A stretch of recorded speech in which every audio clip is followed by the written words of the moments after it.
Well, let's bring in Chris Ochemringa joining us live now from Kinshasa. Chris, welcome to the program. Thank you for joining us here on Africa Live. Chris, 100 days later, what's the security and humanitarian situation like in Goma and Bukavu right now?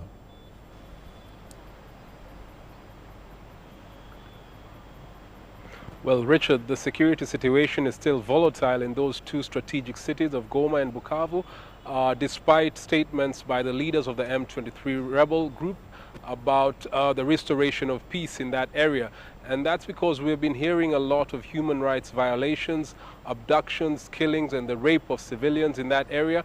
And we're told that there have been some attacks by members of a pro-government militia known as Wazalendo, who have infiltrated the city and tried to attack the positions of the M23 rebels. That has made the rebels very hostile to everyone in the area. Civilians who are found walking at night are suspected to be part of either government forces or the Wazalendo militiamen. Some of them have been beaten up, others killed, and we've also heard of rape cases. So people are living in fear, and they have been calling, urging the government, the central government, to do whatever they can to ensure that this situation ends so that they can go back to living their lives like they used to before. The government is saying that they are fully aware of what's happening, and they have started, they are respecting what the international community has called for them to resolve this conflict through dialogue, and that's why they are following these peace initiatives by the US and Qatar. Richard?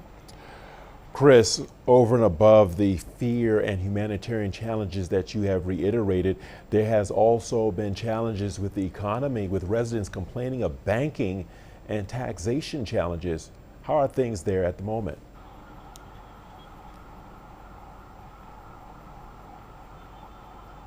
Well, things are still very tough for many of the residents in Goma, because after the M23 rebels seized the town in January, the central authority, the government in Kinshasa ordered the central bank to shut down all banking services in that city.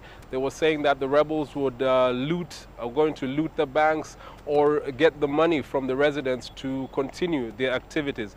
So people could not withdraw money from the city. It was a very tough situation. Many of them had to cross the border to Rwanda with their ATM cards to withdraw money from there, and they incurred high transaction costs and foreign exchange rates. So the situation has continued like that all this time. Last month we heard the leader of the M23 political wing, Corneille Nangaa, saying that they have reopened a savings bank known as Kadeko, which was supposed to help people save money and